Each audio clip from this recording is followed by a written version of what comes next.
ನಮಸ್ಕಾರ ರೀ, ಎಲ್ಲರೂ ಹೇಗಿದ್ದೀರಾ? ನಾನಂತೂ ಸೂಪರ್ ಆಗಿದ್ದೀನಿ. ಬೆಂಗಳೂರಲ್ಲಿ ಯಾರ್ಯಾರು ಇರ್ತಿರೋ ಎಲ್ರಿಗೂ ಅದೇ ಮಾಲ್ಸು, ಅದೇ ಪಬ್ಬು, ಕ್ಲಬ್ಬು ಅಂದ್ಕೊಂಡು ಸುತ್ತಾಡಿ ಬೇಜಾರಾಗಿದ್ದರೆ ಖಂಡಿತವಾಗ್ಲೂ ಬೆಂಗಳೂರಿಂದ ಆಚೆ ಬನ್ನಿ. ಒಂದು 60-65 ಕಿಲೋಮೀಟರ್ ಆಚೆ ಬಂದರೆ ನಿಮಗೆ ಇಂಥ ಬ್ಯೂಟಿಫುಲ್ ಪ್ಲೇಸಸ್ ನೋಡೋಕ್ಕೆ ಸಿಗುತ್ತೆ.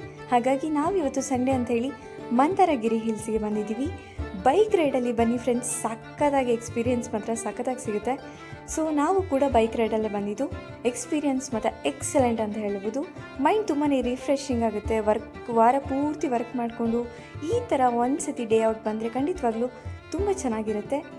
ಇದು ಒಂದು ancient Jain temple, peacock temple ಅಂತಲೇ ಫೇಮಸ್ ಆಗಿದೆ. ಖಂಡಿತವಾಗ್ಲೂ ಯಾರ್ಯಾರು ವಿಸಿಟ್ ಮಾಡಿದ್ದೀರಾ, ಹಾಗೆ ಯಾರ್ಯಾರು ವಿಸಿಟ್ ಮಾಡಿಲ್ಲ ಖಂಡಿತವಾಗ್ಲೂ ಒಂದು ಸತಿ ವಿಸಿಟ್ ಕೊಡಿ. ಹಾಗೆ ಕಮೆಂಟ್ ಸೆಕ್ಷನಲ್ಲಿ ಮೆನ್ಷನ್ ಮಾಡೋದನ್ನು ಮರಿಬೇಡಿ. ನಾನು ಸಿಗ್ತೀನಿ ನೆಕ್ಸ್ಟ್ ವಿಡಿಯೋದಲ್ಲಿ.